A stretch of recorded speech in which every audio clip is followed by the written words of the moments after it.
All right, we give praise, esteem, and honor to the Most High Yah in the name of Yahushua HaMashiach this day. Peter is up in John chapter 5, verse 39. Search the scriptures, for in them you think you have eternal life, and there they which testify of me, and you will not come to me that you might have life. I receive not honor from men, but I know you, that you have not the love of Elohim in you. I come in my Abba's name, and you receive me not. If another shall come in his own name, him you will receive. How can you believe which receive honor one of another and seek not the honor that comes from Elohim only? Do not think that I will do the Abba. There's one that accuse you, even Moses, in whom you trust. Believe me, for he wrote to me. But if you believe not his writings, how shall you believe my words? Proverbs 17 and 8.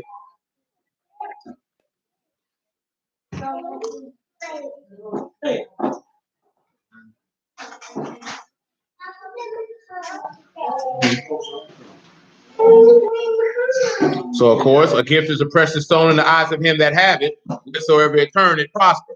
Let us return back to Ezra chapter 2. Who could call from last night what Zerubbabel means? And Yahusha.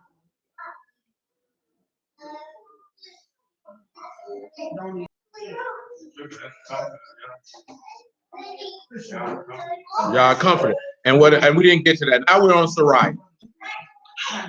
And that is that Yahuwah is the ruler. So this is the first thing that we look at. That once that you were sown in confusion, and you've been saved, and now you've been comforted. Now Yahuwah is your ruler. Means to be joined. But when you join the Elohim, then guess what? He would have saved you from your confusion. I mentioned Job, something else in Job, right? I think it's chapter 34. Come over here. I mentioned it, but I didn't mention the chapter. Come over here to Job 34. Let me show you. Yeah, Job 34, what I want. Job 34 and 9. Well, make it 7. Job 34 and 7.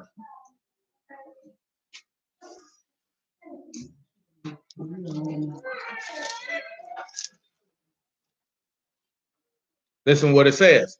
What man is like Job who drink up scorning like water? Now we talked about it, right? He said those scornful men that were ruling amongst the people side. Fix your clothes. Now, if he drink up scorning like water, see this stuff I done talk to you before about.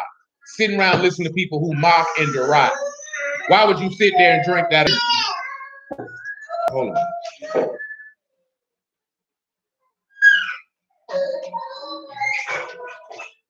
Oh, wrong place.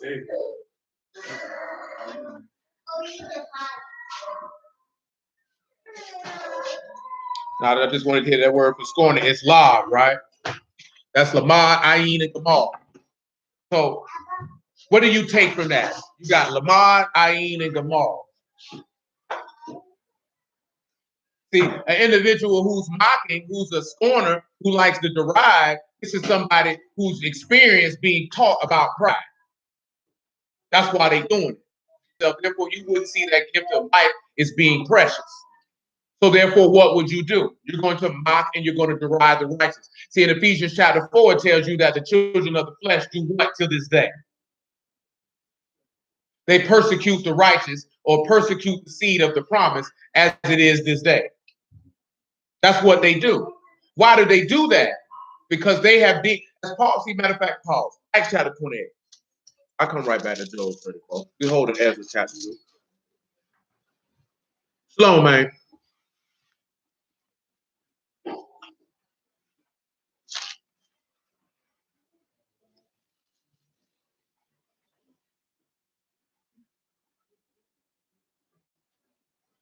Acts chapter 28, man. Pick it up about verse 19.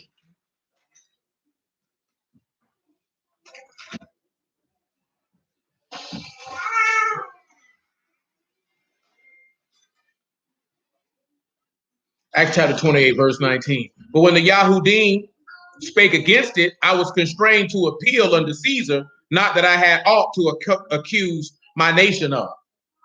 For this cause, therefore, have I called for you to see you and to speak with you, because of that, for the hope of Yasharal, I am bound with this chain. They said unto him, we neither received letters out of Yehuda concerning you, neither any of the brethren that came so to speak any harm of you. But we desire to hear of you what you think for us concerning this sect, for we know that everywhere it is spoken against. Now, y'all already know this. See, right now they're saying, see, everybody think they're speaking against you because you say you're an Israelite. I promise you, these people don't care. I guarantee you, any of y'all work with, do this with, they have no knowledge of black people saying they Israelites. And if they did, they wouldn't care.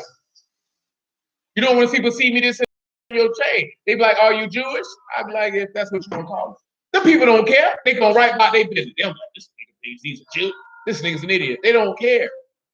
The average everyday person, how many of y'all done heard a nigga say the biggest fear the nations have is that you wake up to find out your nationality? Why would they be fearful of that? What does that do that affects their bottom line? How does that affect their power structure? How does that happen? Like, you have to really be sensible and think on a complete and adult and a mature level and ask yourself, how do you having knowledge of who you are according to the text affects their power structure? What can you do because you have that knowledge that would disrupt them? Absolutely nothing. Absolutely nothing at all. You know what they do fear? They fear people actually repenting, because what is their desired effect? For you to rebel against the living Elohim. Because the more you rebel, the more that you honor you. See, what they want you to do is they want you to believe that you're your own God, so therefore you will worship a man who say they God. Some people don't. If a whole bunch of niggas stood up and said they Israelites, what can you do? What land you gonna go take? What power do you have to take it? Because in order to take a land, what you gonna have to do? You're gonna have to go to war. What has happened every time Yasharal went to war and Yahuwah wasn't with him? They got slaughtered. Play with it. So what you think gonna happen if you get up to go to war and Yahuwah ain't with you? Not only are you dying, but then you going to hell afterwards.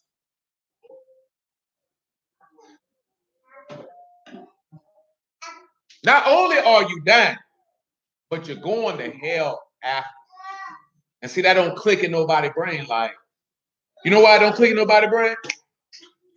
I don't want to go grab it. I want to see who recalls.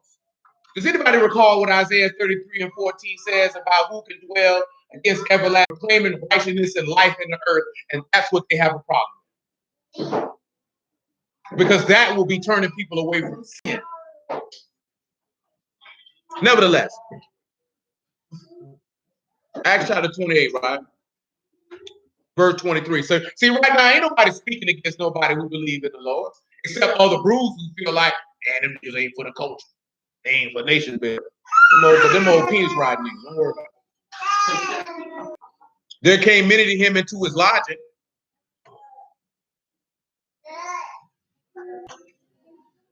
To whom he expounded and testified the kingdom of Elohim, persuading them both out of the Torah of Moses and out of the prophets from morning until evening. Now, it said that he persuaded them, talking to him about what now?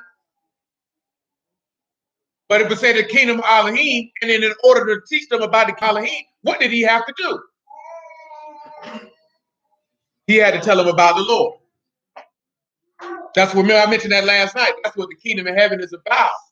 It's an everlasting expounded and testified the kingdom of Elohim and sought to persuade them in regard of preaching Yahushua HaMashiach to these people. Let's continue. Some believe the things which were spoken, and some believe not. And when they agreed not among themselves, they departed. And after that, Paul had spoken one word unto this people. Hearing you shall hear and shall not understand. Seeing you shall see and not perceive. For the heart of this people is wax gross. Their ears are dull of hearing. Their eyes have they closed, lest they should see with their eyes and hear with their ears and understand with their heart and should be converted, and I shall heal them. Be it known therefore unto you that the salvation of Elohim is sent unto the Gentiles, and they will hear it.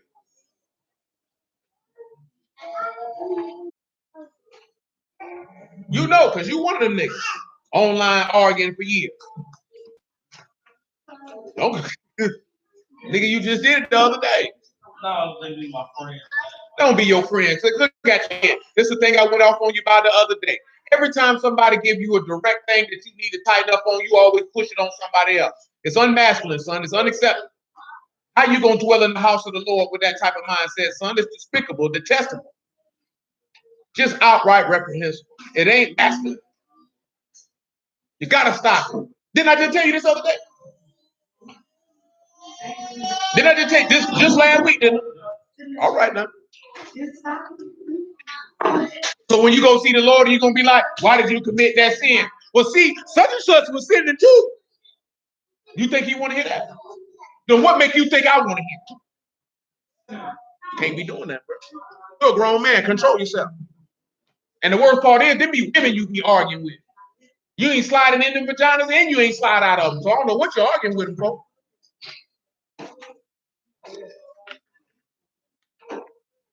Job 34:8, man. For real, bro. This man sit back and go back. What one of the women told this nigga, you post more selfish than a woman do. I said, oh Lord. You set yourself up for that. You know you did. You know what you put out there. Set yourself up for that.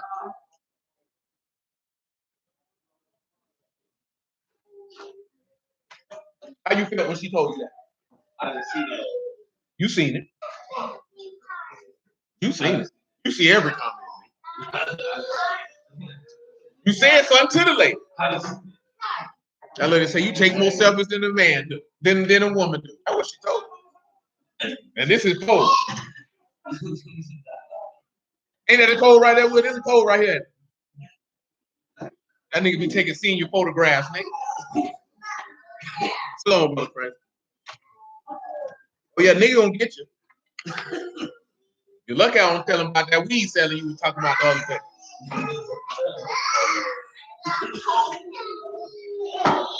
Job 34:8. He said, which go in the company with the workers of iniquity and walk with wicked men. For he has said it profit a man nothing that he should delight himself in Elohim. Hey, what's going on?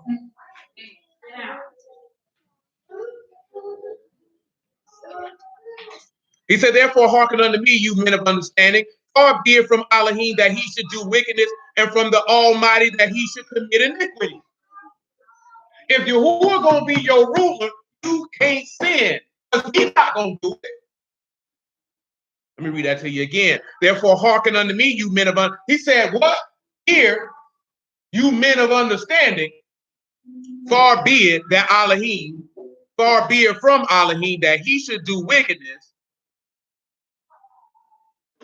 and from the Almighty that he should commit iniquity. For the work of man shall he render unto man, and cause every man to find according to his way. Oh no. See, that go back to what I just told you. See, all that talking about what other people doing, that man don't want to hear nothing about that. That man don't want to hear nothing about that. He don't want to hear about 1,000 other people fornicate while you fornicate. He don't want to hear about 2,000 other people telling lies while you lying. Wickedness, neither will the Almighty pervert judgment, who have given him a charge over the earth, who have disposed the whole world. If he set his heart upon, and man shall turn again unto the dust. See, that's the thing that we don't never sit back and understand. If that man take his breath back, everybody dies. Ain't nobody staying alive. So you got to allow him to be your ruler. See, come on back over here to Matthew 21, I believe. So Matthew 21, 2 Corinthians chapter 5.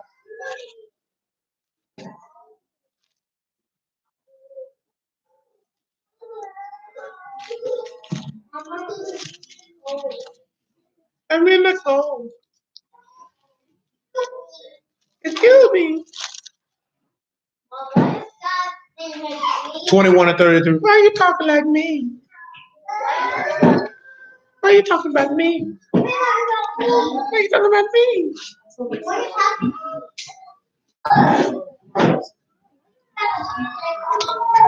Why you got to fade?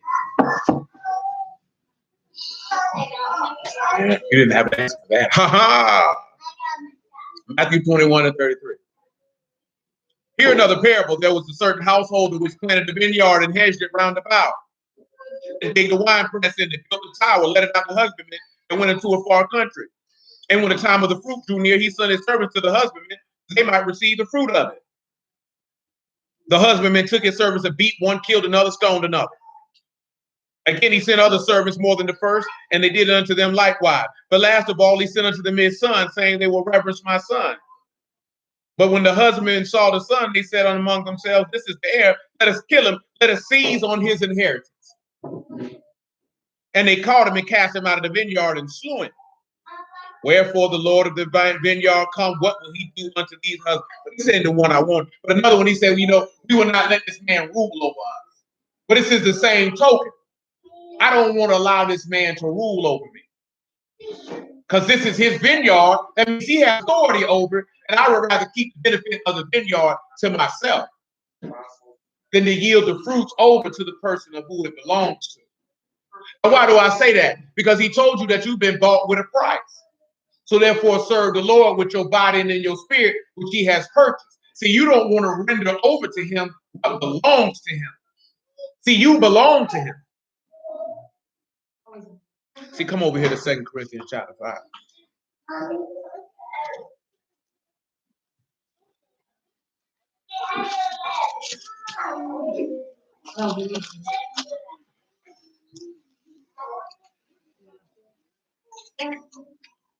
Five and 14, if you will.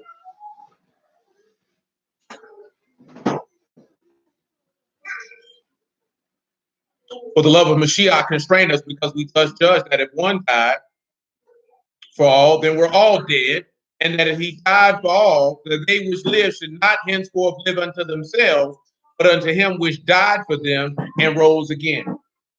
Now listen well. Yahushua, son of Jehozadak, what prophecy of him did we read about? Yahushua, son of Jehozadak. We read a prophecy pertaining to him. And the book of Zechariah, to be specific, sitting on the throne as what?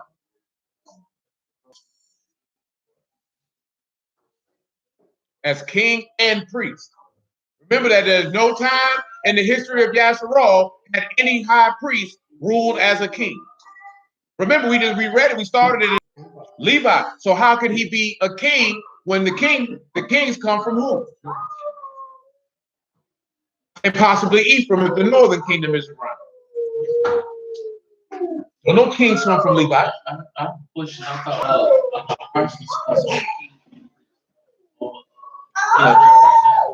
Because you're moving slow, son.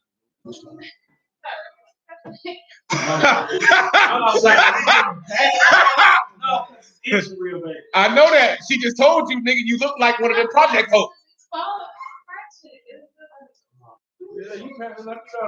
Like a weave on. Got like you got to sew in.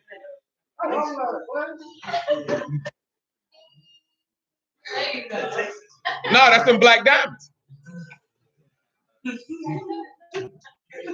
They done sat all this sense. Back of that nigga ear smell. Ooh, boy. No, that junk green. I ain't know you was a slave, cuz. Oh, you don't even know what that means. Y'all know what that means. He didn't even know. Who know what script I'm talking about? Why I just said I didn't know he was a slave. That ear being got that all put through your ear. You love your master. You ain't want to leave. You don't know about that. We're gonna leave him alone. He just said something that's in the law while you cheating. Law say when a man ain't want to leave his master, he get a whole board through. Ain't that something? Praise the Lord. You learn something new every day, don't you, son? 9 and 4, man. Isaiah chapter 9. No, we got to be harsh with you because you don't understand nothing else. So you a hard-headed man. I'm being for real though. I'm being serious right now. You don't understand nothing else. You can't be gentle with you. You got to be harsh with you. That's the only thing you understand. Am I lying though? Is it the first time I done told you that? All right. He say, for you have broken the yoke of his burden and the staff of his shoulder, the rod of his oppressor, as in the days of Midian. For every battle of the warriors with confused noise and garments rolled in blood, but this shall be with burning and the fuel of fire. Under us a child is born, under us a son is given, and the government shall be upon his shoulder, and his name shall be called Wonderful, Counselor,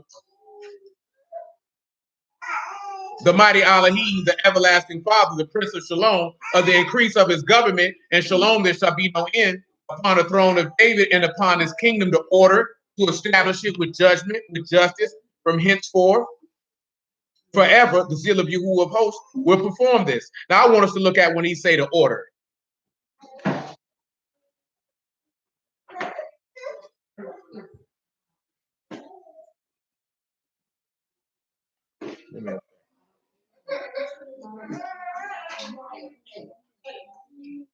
And that's kun, that's to establish it, to be firm. So you know, if it's upon his shoulder the government is, that makes him a ruler. You remember from Isaiah 33 and 22, it said Yahuwah is our lawgiver.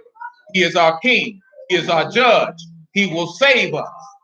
Hear that? So that's okay. But we ain't dealing with the order of Melchizedek. We dealing with the fact of what we dealt with last night, looking at these men's names in the book of Ezra in the 2nd chapter. Men who are of the genealogy of Levi, whose genealogy could be proven.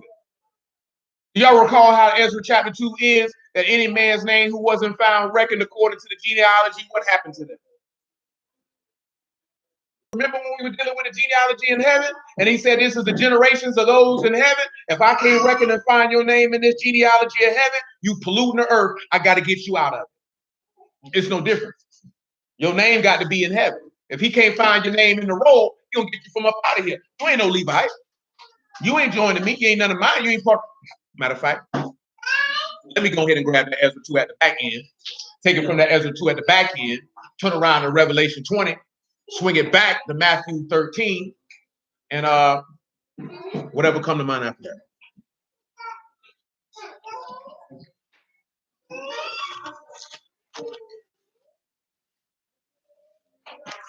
Ezra chapter 2 though.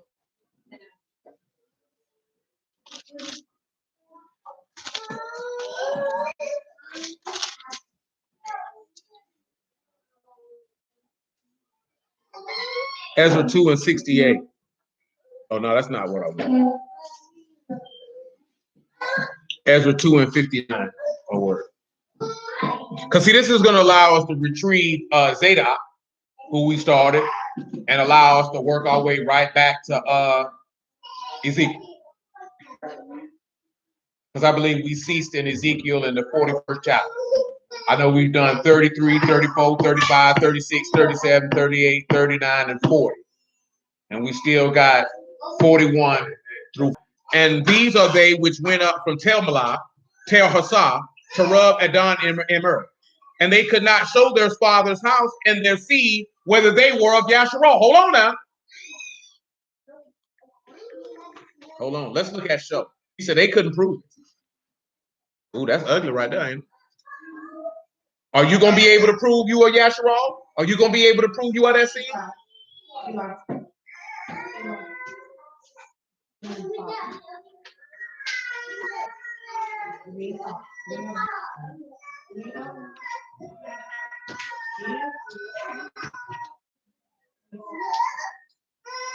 Now, when we look at show, we have the word Nagad. Y'all think on that. Of course, that is to make known or to declare, to confess, to proclaim, to publish. Noon, Gamal, and Dalet. Proceed.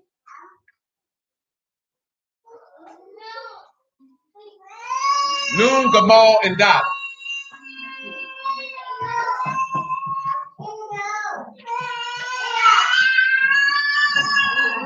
Lil Dale.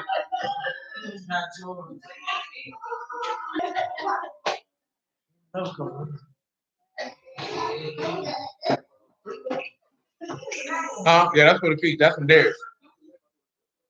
He might have. Darius said he like to throw nickels, not dollars. Hit them holes in the head right with a nickel. Bah! He's like, hey, who's throwing that?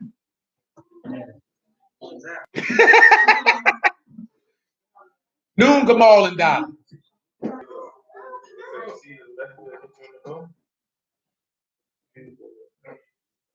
I could be the average person.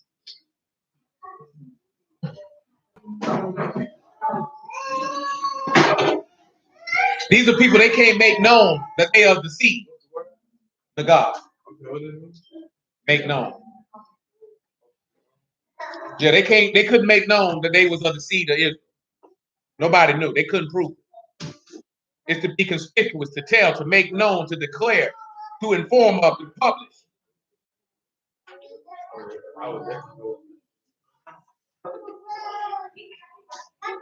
See, for me, I'm gonna take them all and I'm gonna take pride. And I'm gonna tell you why I'm gonna take pride, because they can't make known that they are the seed, right? Remember, what does Paul tell us in Galatians 3? That seed's of many, that seed being Mashiach. What did I mention last night in Isaiah 59? That all those who've been redeemed from Jacob will come unto him, and the ruach that's on you, and the word that's in your mouth, I'll put it upon your seed, and your seed from henceforth and forever. That's why I sit back and look at pride. That's why they can't make it known. So what they can't make known is the sacrifice of life, because it ain't in them. That's why they can't prove they are the seed of Yahushua. Because what you need to do to prove you are the seed of Yahushua, let's go ahead and take a look at John chapter 3. Let's see what you need to do to make that known. See, this is going to come back to something else that I got in Ezekiel 46. In regards, because we're still talking about a gift, eyes of precious stone, in the eyes of him that have it. How you going to be able to prove Yahushua your daddy? You got to be able to prove that. What did Romans chapter 9 tell you, right? Not all are counted as the seed. Ain't that what he said? He said the children of the promise, they counted for the seed. All Abraham's children. See, matter of fact, I got something for that too. Praise him. Praise him. Well, I said I was going there. Yeah, John chapter 3. I appreciate that. John chapter 3, verse 4. John 3 and 3, actually. I done heard people say you can't be born again to the resurrection of the dead. Dummy doctrine is what I call it. I ain't even gonna say dummy doctrine. I'm gonna say lack of understanding.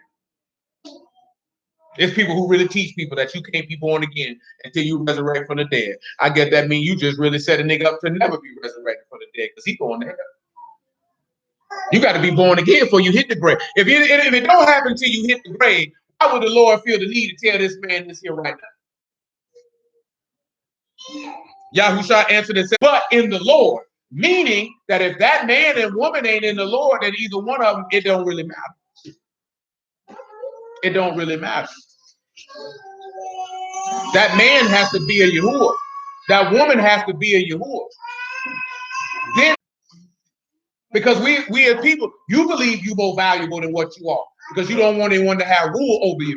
Everybody's got somebody who has rule over them. The parents have rule over the children. The husband has rule over the wife. Mashiach has rule over the husband, and the father has rule over him.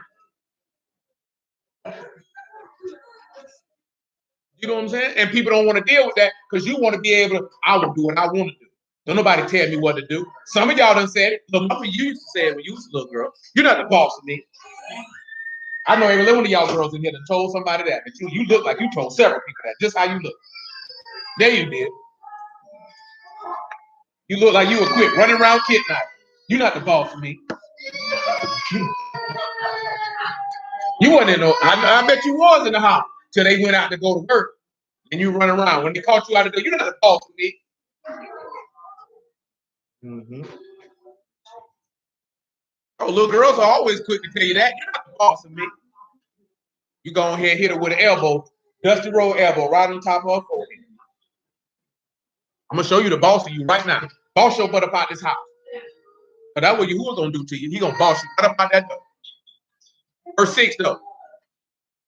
That which is born of flesh is flesh, and that which is born of ruach is ruach. Marvel not that I said unto you, who walk in the ruach and not according to the flesh. That's how that gift is a precious stone in the eyes of that person who has it. Because it's a gift of life.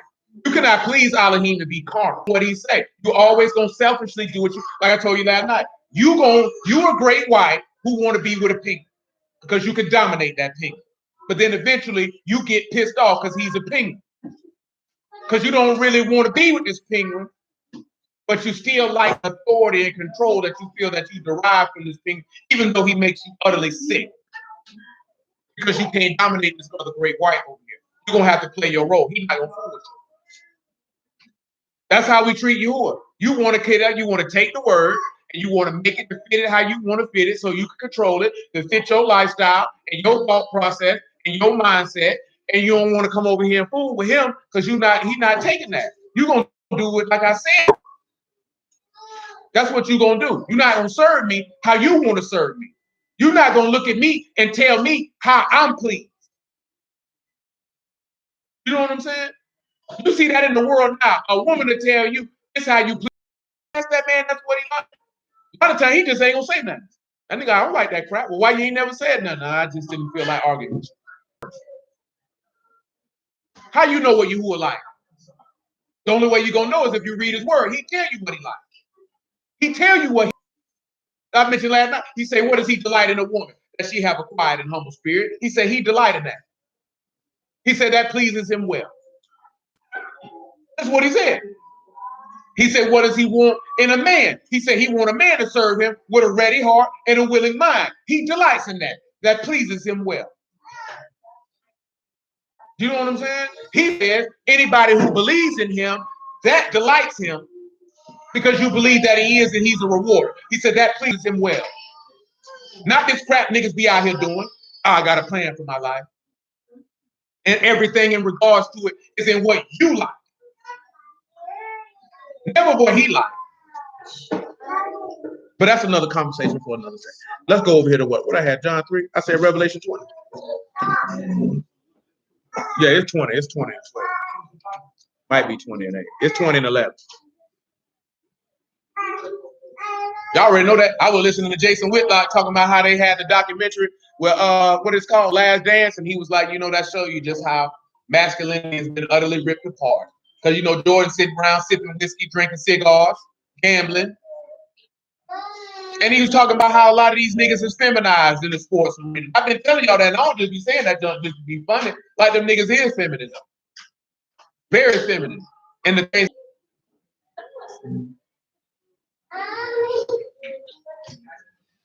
You know what I'm saying? You're an endangered species if you decide to be masculine. Y'all already know they came up with a term for it, called you toxically masculine. Telling you to get in touch with your feelings and crying like a little and whatnot. You know what I'm saying? Niggas just randomly crying all over the place. I'm in my feelings, Vlad. That's what niggas like to say. I heard a nigga say the other day, I'm in my feelings. Big grown nigga in his feelings. But I want to mention that, like I said last night. We serve Yahuwah. You should never be in your feelings. You should always be in the spirit.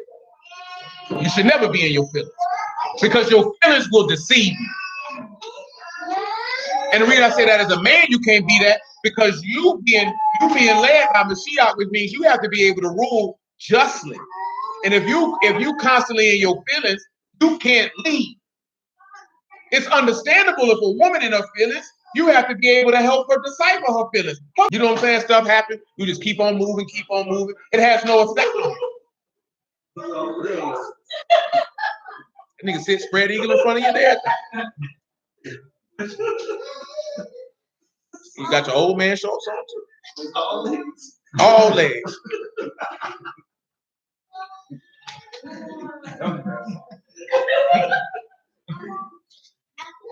You know what I'm saying? But seriously though, because now if you're dealing with Yahuwah and you're supposed to be leading the house.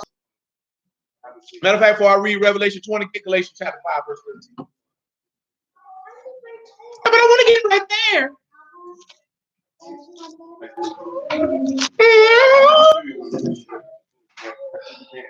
But I want to get right there.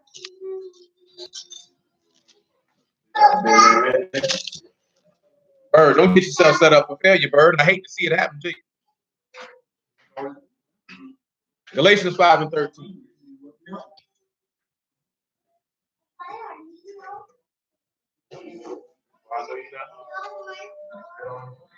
For brethren, you have been called unto freedom. Only use serve one another. See, that's where a lot of people mess up at. You feel like because you got freedom in the Lord, that give you occasion to be carnal. He said to love one another. For the Torah is fulfilled in one word, even this, that you shall love your neighbor as yourself. But if you bite and devour one another, take heed that you be not consumed one of another. This I say then, walk in the Ruach, and you shall not fulfill the lust of the flesh. For the flesh lust against the ruach, and the ruach against the flesh, and these are contrary the one to the other, so that you cannot do the things that you would. But if you be led of the ruach, you are not under Torah. See, that's the thing. If you're always in your feelings, then you're subject to the desires of your feelings. We expect women to be in their feelings. That's their nature. That's what they led by. A grown man should not be in his feelings on a consistent basis. Matter of fact, you shouldn't even utter those words out your mouth that I'm in my feelings. That doesn't even sound like a masculine thing to say. You know what I'm saying? And you say that's Drake, and he got a song like that. Yeah, shoot. Well, hey, look what Kevin Gates go kiss coochies for a living. That nigga go right over there to Mecca to kiss them over every year. So that ain't no shock. Revelation 20. I definitely ain't gonna take tips from nobody that go kiss them over. You know what I'm talking about? Oh, you ain't familiar with the cobblestone? Oh, you talking about the cobblestone? Yeah, the nigga, you don't know Kevin Gates from us. He also talking about he eat booty too. So I mean, you used to eat booty in your days. Now I'm gonna get you to the line now. I just said something to you about that the other day. I ain't lying on you. I just said this to you the other day. I just told this nigga about this the other day. Oh,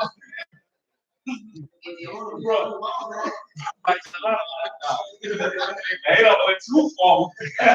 What you mean? Just last week I said something to you about eating booty and you did not deny. No, I didn't eat no booty. So we was in wheelchair. Definitely did a lot of studying. He definitely did a lot of studying. Nigga, you ate booty or not?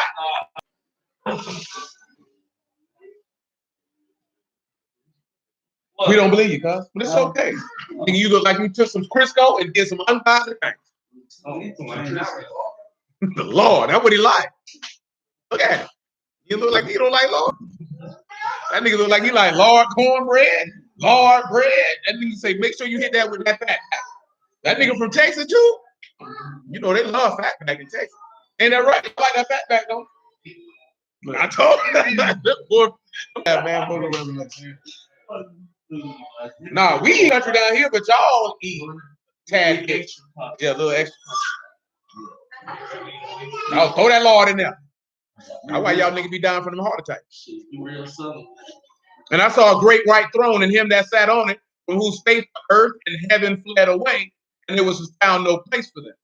I saw the dead, small and great, stand before Elohim, and the books were opened, and another of life, and the dead were judged out of those things which were written in the books according to their works. Ain't that what he said in Job?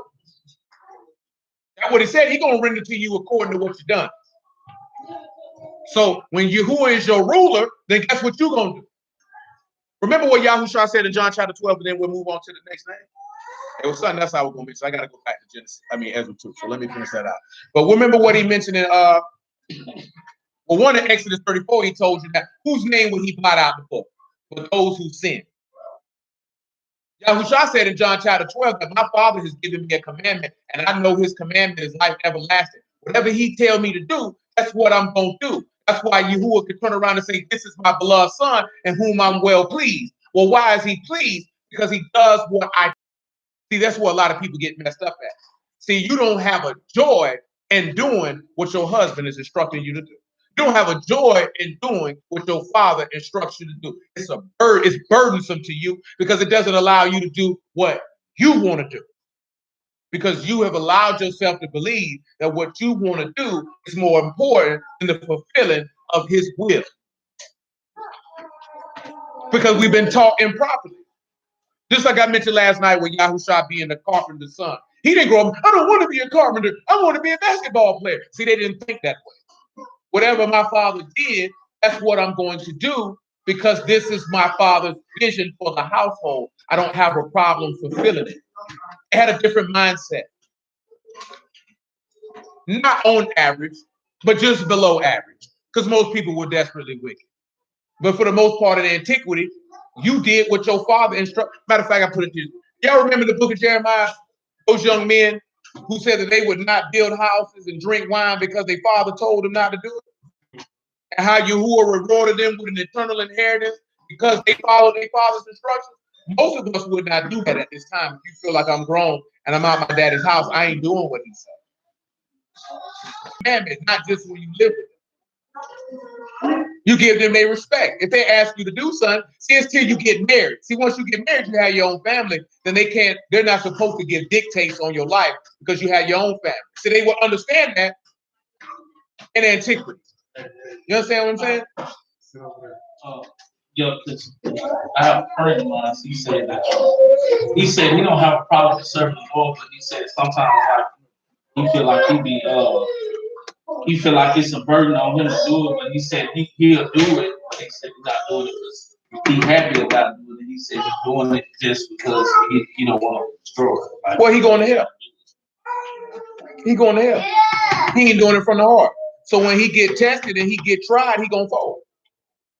He gonna go to hell. Bro, you have to do it from the man. That man don't want somebody. I gotta do it because he. What man? Be honest with you. As a man, would you want to be with a woman who just did something because she had to do it and not because she wanted to do it? Would you delight in dwelling in the house with her? No, you would not. You would do everything in your power to get away from her. You know what I'm saying? You ask her to do certain tasks and she does it begrudgingly. I only do it so he won't put me out. But then you want him to do stuff for you, and he's looking at, well, you don't like to do nothing for me, so why would I want to do something for you? So they don't. See, y'all don't know that because see, your grandma's them, they didn't tell you that. You know what I'm saying? Your grandma told you that? Well, shoot, well, bless them. A lot of these girl grandmas ain't told them that. A lot of these girl grandmas out here doing good in there. Shoot. What you say? It is, because grandma close in age to the grandchildren.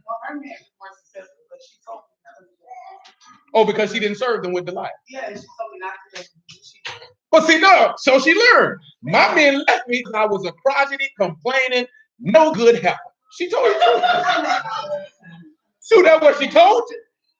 A lot of times a man gives you back what you give him. You give him crotchetiness and negativity and this, that, and the third, you give it right back. You know what I'm saying? You give him loyalty and honor and respect, he gonna give it right back. He don't have no problem with it. You know what I'm saying? You care about him, you love him, you put him first, and he gonna do the same thing for you. You come in the house and nigga like this, like this here, I'm just gonna go get drunk. They don't never want to come home. Nigga say, I ain't start drinking till I got married. Ain't that sad? You know how many dudes done said that? They didn't start drinking till they got married.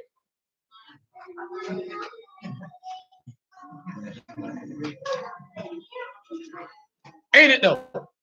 Niggas don't be wanting to come home. Niggas just sitting at the bar, serve clothes in 15 minutes. They give me another round.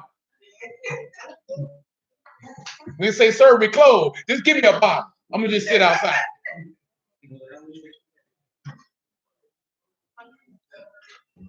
And she said, he out there with them hoes. He's out there with them hoes because he can't stand you. He definitely don't want to fool with another. That's the last thing he want to do. Two of y'all drive me crazy. We good in Revelation 20. Come back to Ezra chapter 2. All jokes aside, that didn't sound funny, but shoot. I don't know how that be. So they couldn't show their father's house in their seed. Look at verse 60 of Ezra chapter 2. You have to be able to show your father's house. We just read in Isaiah 9, right? That he'll be called the everlasting father. But how are you going to be able to show that you are part of his seed and you of his house? You got to have that ruach. And if you got that ruach, what does it say in Acts 5? That he give the ruach to all those that obey him. I mean, you would allow him to be your ruler. He would be your head. Like it says in 1 Corinthians 11. He will rule over you. Ain't that what the law say? Your desire will be to who? And he will what? He'll have dominion over you.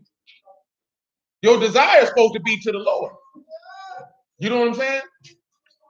See, that's where a lot of women get caught up at. Your desire don't be to your husband, so that's why he don't rule over you.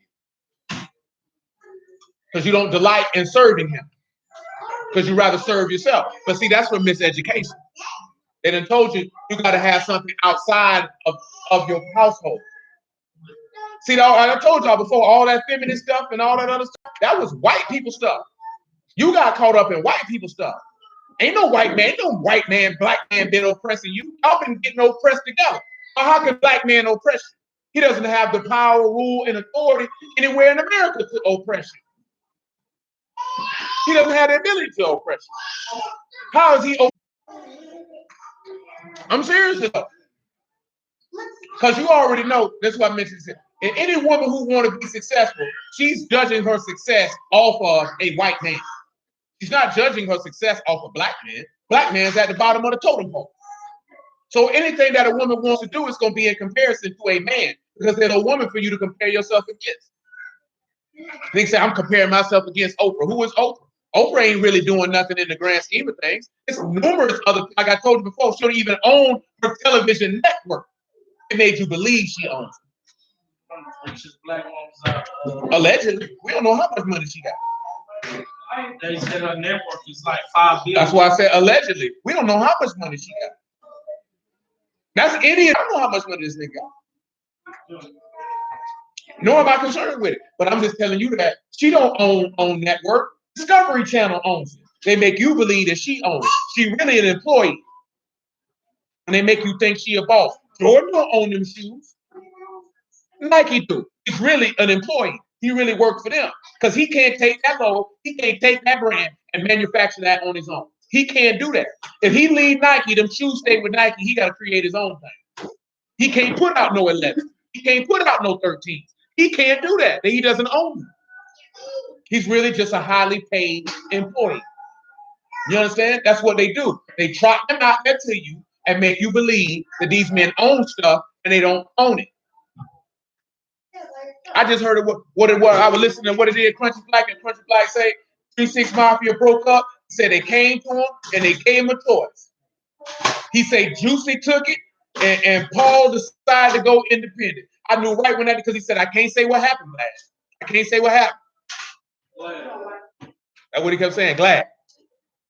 I can't say what happened. That nigga country. You understand me? But when that nigga said that, I knew that something came up. The way they call it, hey man, somebody got to serve Pan. And Paul decided I ain't gonna serve Pan. I'm gonna go independent. Usually J said I'm gonna serve Pan. Simple as that. When you hear somebody make that statement of a choice had to be made, and you see somebody go independent and somebody don't, they decided that they didn't want to serve Pan. Period, point blank. Now I ain't gonna just be cracking the jokes like, oh, booty hole and all that stuff. They want you to, because it's a part of serving Pan, because that's a part of the rituals of Bacchus. But in reality, though, somebody got asked to serve Pan.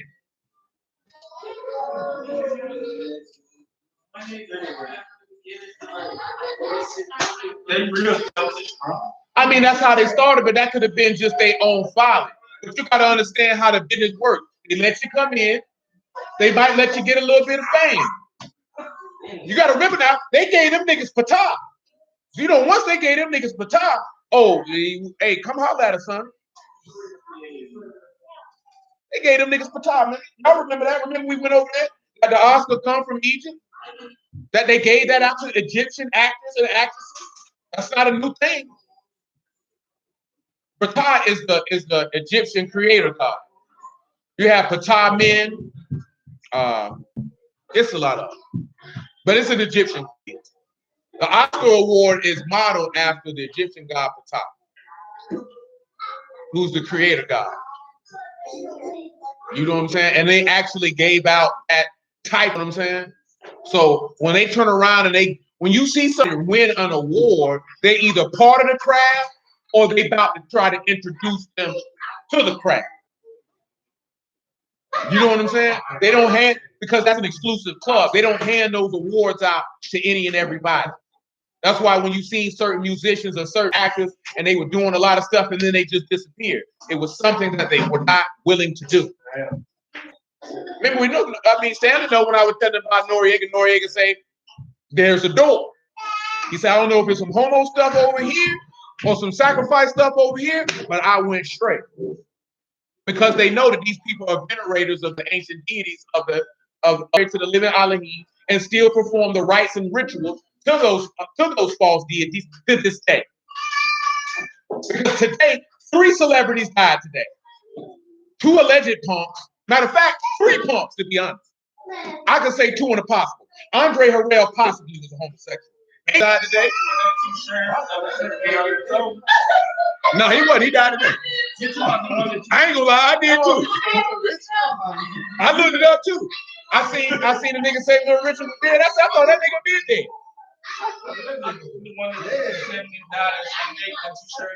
Little Richard was 87 years old. Andre Harrell was 59, and Roy. You know, Roy was the one. Remember when Cat Williams was like, he didn't go in, he went Tiger. That's a magician. Yeah, that's a magician. He was 75. It don't matter what it was. They all happened to die on May 9th, which is a day for a deity. Okay, and Roy was 75. They say he died of coronavirus. I didn't see the article. They're trying to ride that wave. Here you go. Let's say today, Saturday, May 9th, is in the current sun sign Taurus.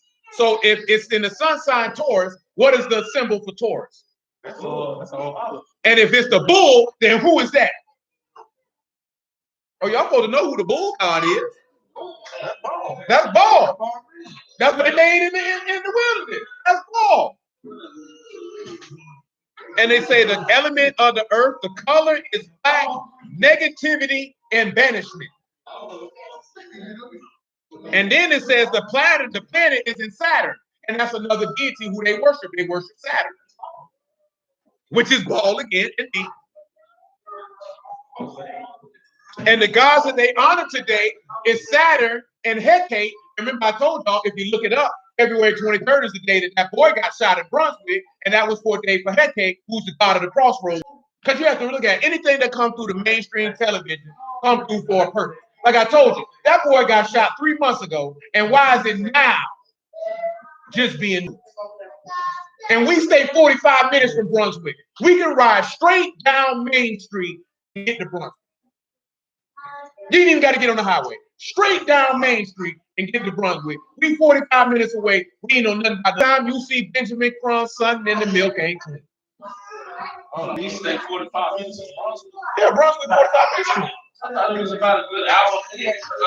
No, Brunswick is not an hour and a half. If it took you an hour and a half to get to Brunswick, you probably might have something. That's a 45-minute. Nigga, that's like riding from the beach to 103rd. Shoot, I gotta go to Brunswick Mondays. Yeah, they don't want you there. What you say? They love you in Brunswick. Come on back to Ezra 2. Ain't that funny? Like, you know, and then they died in 3s. You know how people seem like they always say celebrities seem to die in 3s. Because it be for Isis, Horus, and Osiris. Many people do everything ritualistic. Anytime one of these people die, I look the date up. I told you when Kobe died, I looked the date up, and it was for Pan all the time. And then we seen the story. God of vegetation. He around here playing down in the field. All that type of stuff, man. Because, you know, Osiris is what? The god of vegetation. And he's the god of death, the god of the underworld. That's why the Glover favorite receiver used to do this all the time, and that's for Osiris, making that X because he's the unknown god.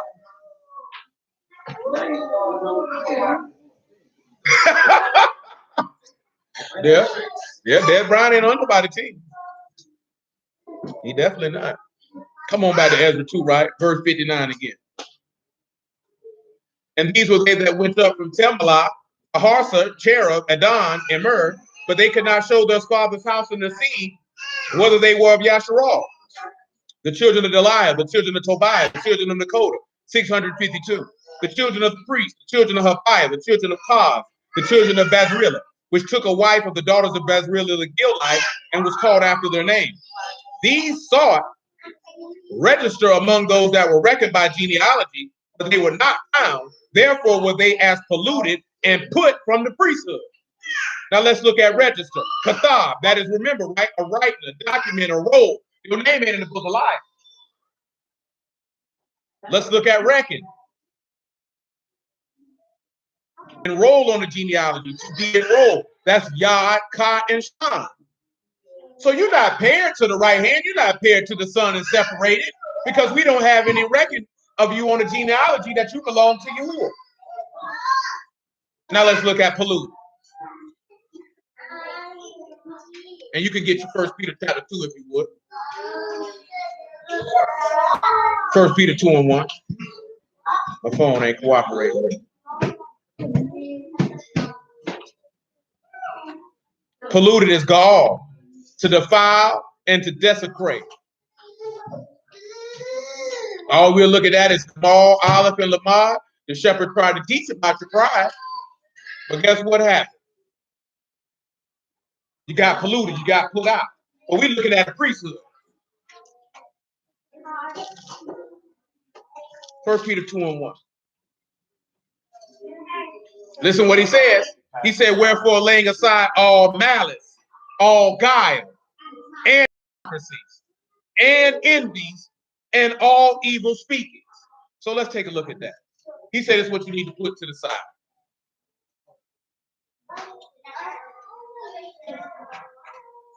First things first, when it comes to malice, that Greek word is kakia.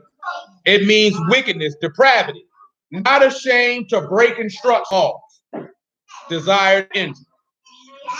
What would that be? Put aside all lawlessness. Put aside rebellion. Stop being unruly. See, Paul made a mention to warn those who are unruly.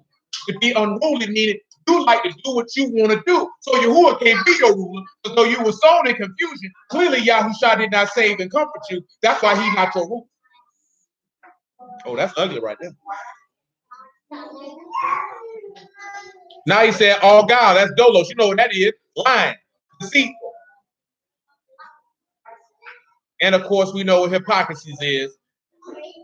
It calls you the acting of a stage player. Now, you know when I sat back and paid attention, you know that's all an actor is a paid liar. Because that's not who you are. You pretended.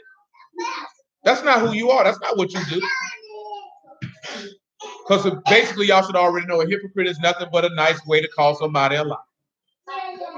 Evil speaking is defamation. Y'all know what defamation is, right? What is defamation, son? You know what that is? Slander, defame someone's character. So you know what he done told you 3 times to stop doing? Lying. At the root call, he done told you to stop lying. You know what I'm talking about? Stop trying to craft lies to get what you want. Stop living a lie and stop lying on people.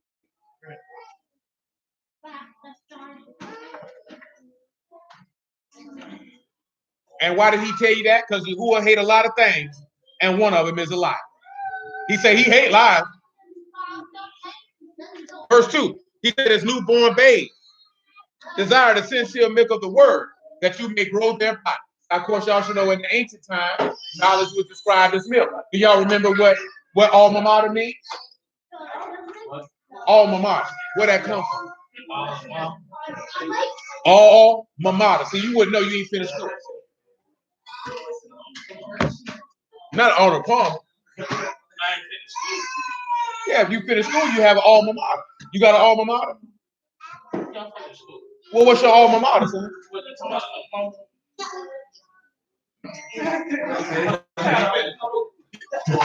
You don't know what alma mater? You never heard that word before? Well, then forgive me this from context. What is it? He ain't from here. He ain't from here. That's Edward Waters College. So when somebody says this is my alma mater, that's the school that they went to, that you graduated from. It means nourishing mother. That's literally what it means. Nourishing mother. So when somebody said, and remember, a school is nothing but a modern day what? Who remembers what a school is? A school is a modern day what? No, a grove. And who is the deity of groves? A grove. Asherah, remember? The Asherah pole, the queen of heaven? To the grove. To the grove. You know what they did to the grove? Bump booty, bump coochies, bump animals, bump uglies, and sacrifice people. So why when I said why don't people start homeschooling their children instead of sending the students to learn lies? Sir, this is not the time and the place for this asinine conversation. Because what you just stated is not in. No, because see, what he tried to do is he tried to bring up some stuff that ain't got nothing to do with what we discussing. No. They're completely different subject.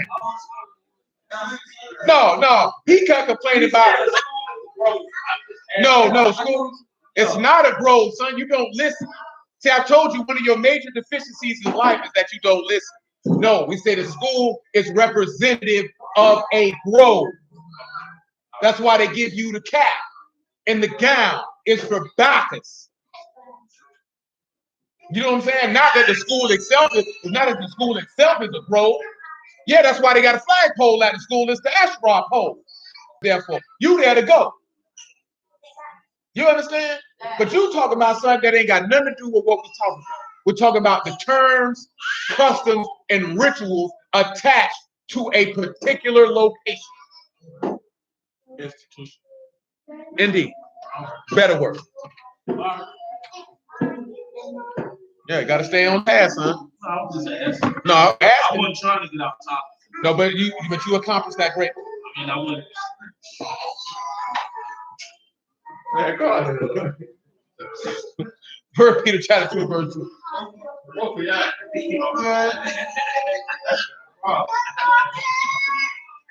I gotta get him. I told you gotta be harsh with him. It'll be harsh. 1 Peter 2 and 2. He says, lukewarm babes, desire the sincere milk of the word, that you may grow thereby. If so be that you have tasted that the Lord is gracious. Now, who can recall? What was the name? You don't got to give me the name. We read about 4 men in Zechariah last night that was given crowns to give memorial in the temple. Do you recall those 4 men and what their names meant?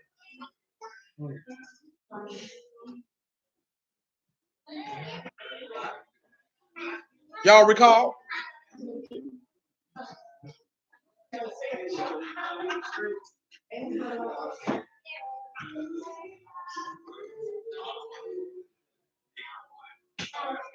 I come get it for you.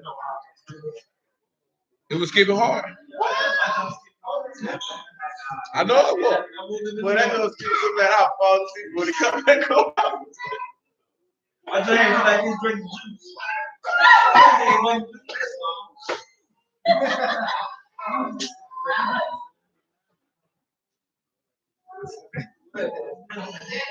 Oh shoot, brother Ron saying in the UK they got the TV show called Biker Grove. Biker Grove. The first name was Alim, right? You remember that? It meant strength or dream. Isn't that right? Mm-hmm. The second one was Jediah, or Tobiah, which is what? Good. Yeah. Elohim is good. Yahuwah is good. The other one was Yekadiah, which Yahuwah has known. And the last one was Ken or gracious. Zechariah 6 and 14. So you should always keep in remembrance that Yahuwah knows. Because what did he say in Exodus when he heard your cry? Oh, he said it's a high school. It's a TV show about a high school named Biker. Their deities and everything that they do. So, as they like to call it to the uninitiated into the esoteric mysteries, you just think you at a high school, a college, a middle school. But to the initiated, they know that is. Well, Joe, you gonna choke.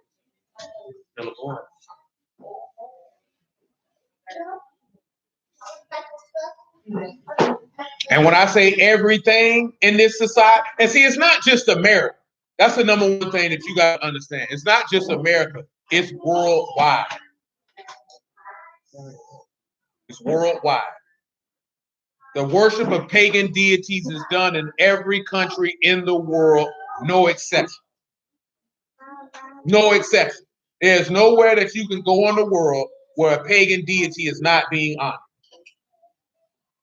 Period. I don't care where you go.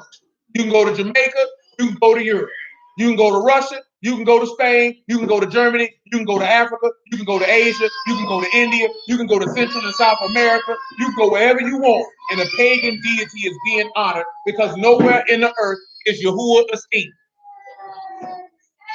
by any government or any quote unquote religious organization. 1 Peter 2 and 4. To whom coming as unto a living stone, disallowed indeed of men, the chosen of Elohim, and precious. You also, as lively stones, are built up a spiritual house, a Kadash priesthood, to offer up spiritual sacrifices acceptable to Elohim by Yahushua HaMashiach. Wherefore also it is contained in the scripture, behold, I lay in Zion a chief cornerstone, elect, precious, and he that believe on him shall not be confounded. Until the you for which believe offense, even to them which stumble at the word, being disobedient, whereunto they were also appointed. So if they were appointed to be in disobedience, that means that they were ordained to go to hell. There are people that were chosen to not believe. What's up, man? Out of darkness into his marvelous light, which in times past were not a people, but now the people of Elohim, which you had not obtained mercy, but now have obtained mercy. So what has he just told you? If you're a chosen priesthood, that means you have a ruler. You have someone who has authority over you. And if you are a royal priesthood, then guess what you're going to be able to do? According to what we read in Ezra, you should be able to reckon your name in the genealogy according to your father's house. And if Yahushua is your father, then he should be able to find you in the genealogy in heaven, or the Lamb's book of life, which has been in heaven since the foundation of the world. Right or wrong? Praise you. Come on back over here to Ezra chapter 2. At the beginning of the chapter, where we were at. That would have come down to if Yahuwah going to be your ruler, or Sariah. That's what we was on Sariah. If Sariah what it is, he going to be your ruler. Now we at Relight. And that's the bearer of Yahuwah. So if you're a bearer of Yahuwah, what does that mean? No, I mean, what's a bearer? Somebody who brings forth something, or a carrier, or a holder. You know, you got certain stuff with what it is, the armor bearer, things of that nature. So if you're a bearer of Yahuwah, then what does that mean you carry? You carrying that word. And let's look at Yahoo and see if he was an armor bearer for Yahuwah. Come over here to the, I already mentioned John 12. What do we want to use? All right, be quiet. I can tell you no more. Don't want to tell you no more. Come over here to Luke chapter 2, if you will. Muffin Man. Abigail, that's a tight squeeze you're trying to get through. Come on, Muffin Man.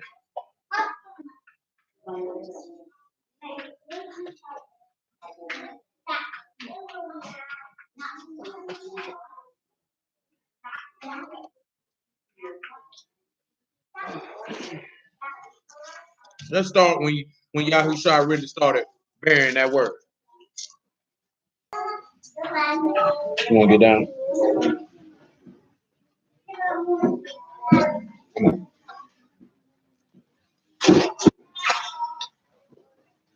Mommy got apple straws. Now his parents went, this is Luke 2 and 41. Now his parents went to Jerusalem every year at the feast of the Passover. And when he was 12 years old, they went up to Jerusalem after the custom of the feast.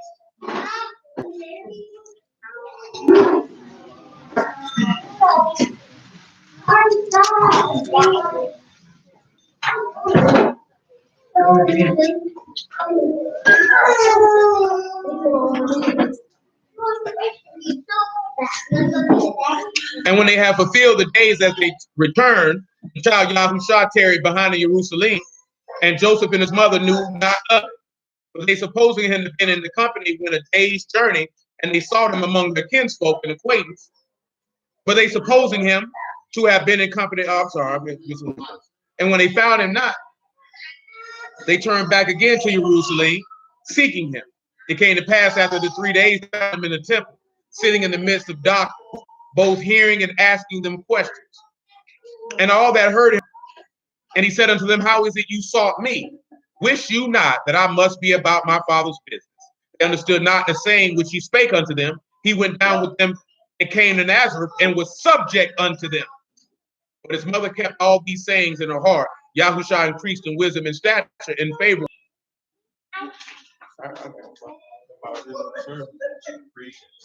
The preaching and the doctrine. So if you the bearer of Yahuwah, what did he bear? Well, let's look at 2 Chronicles chapter 2 real quick. He bared your reproach. Comforted you so he could be your ruler, and because he's your ruler, he carries your burdens. What did we read? We mentioned in Matthew 11, right? Coming to you, all you that are heavy laden, and say he'll give you rest. Because he said, my burden is light, my yoke is light, and my burdens are easy. That's what he told you. But 2 Chronicles chapter 2, bro.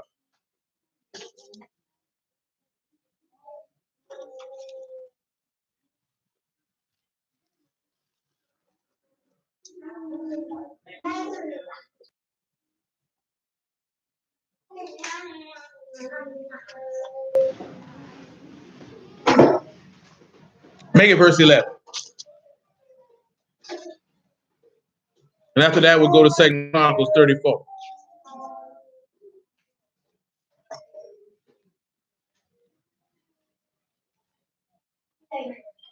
Second Chronicles chapter 2, verse 11. Then Hiram, the king of Tyre, answered them, writing,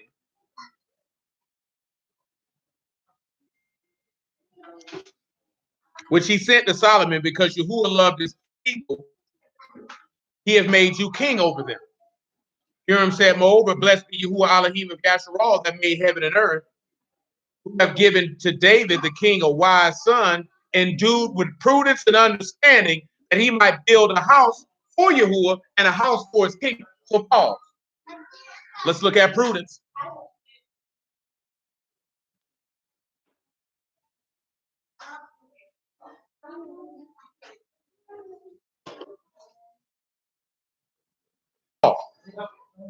If you remember, that's understanding. Oh, I'm hitting the wrong thing. That's for understanding with discernment.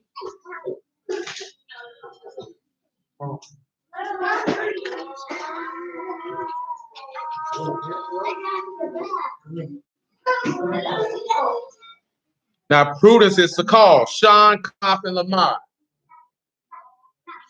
That's to have prudence or insight paired to a teaching of subduing, or being paired to the teaching of submission. This is what allows you to have a good understanding, to be able to have the insight to build this house. Remember what Yahushua said in John 2, right? Destroy this house, and I'll build it up again in 3 days. Well, why did he say that? Because he had the prudence and the understanding to be able to build a house to Yahuwah. Let's go get Isaiah 66, because I mentioned it last night.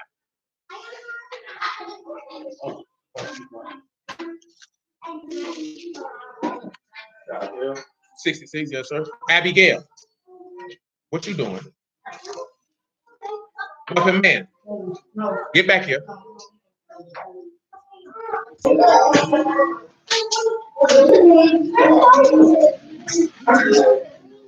Isaiah 66 and 1. Thus saith Yahuwah, the heaven is my throne, the earth is my footstool. Where is the house that you build unto me? Temple about Yahuwah in that house? What did he say, Stanley? Exactly. Say if the heavens and the heavens can't contain you, this house definitely not gonna do it. See, people get taught up, God don't dwell in temples. No, he don't, dummy. But that don't mean he didn't want a house built. You know what I'm saying? He's just telling you, this house couldn't contain me if it wanted to. See, Solomon had enough understanding to know that. See, dudes be saying that because they don't want to break bread. You know what I'm saying? We ain't got nothing to do with that your Christian pastor got over on you. It's your fault you something under Kenneth bed. For all those things have my hand made. And all those things have been, saith Yahuwah.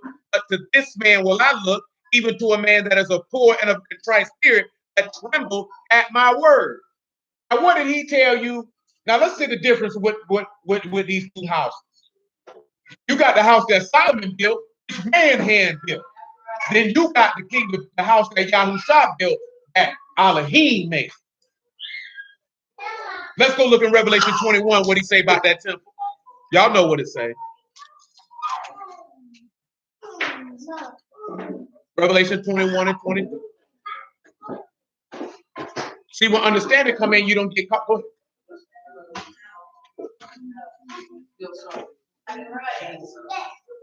That was all.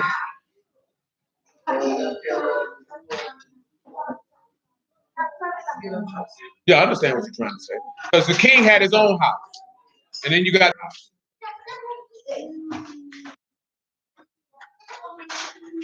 when you look at Solomon's instance, you see that there's a difference. There was a house for Yahuwah and there was a house for the king. Though they were one and the same, they two separate houses. But when Mashiach comes, my father's house is my house. Everyone in my house dwells in my father's house. Only because of I mentioned what he said in John. All thine are mine, and all that are yours, you've given unto me. And what did he say? And no between Yahuwah and the people. We weren't one with him. And praise be to Yahuwah in the name of Yahushua. Once Yahushua came, now we able to be one with him.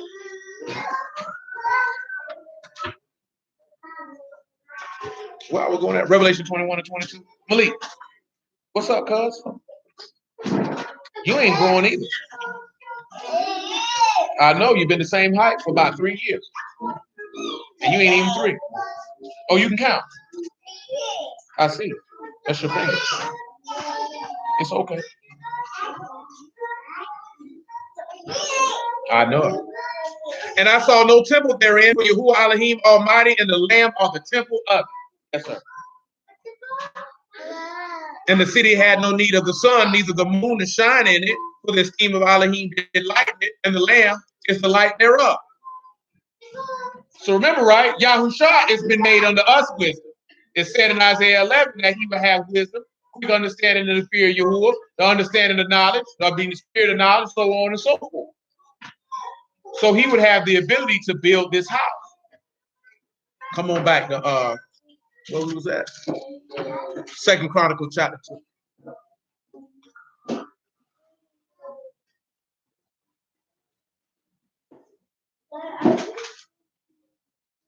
We in verse 12. Huram said, moreover, blessed be Yahuwah Elohim of Yasharal that made heaven and earth, who have given to David the king a wise son, and do with prudence and understanding, that he might build a house for Yahuwah and a house for his kingdom. So you have to look at something, right? Because didn't it tell us that Mashiach is building a house? And that we just read about it, right? He the chief cornerstone and we lively stone.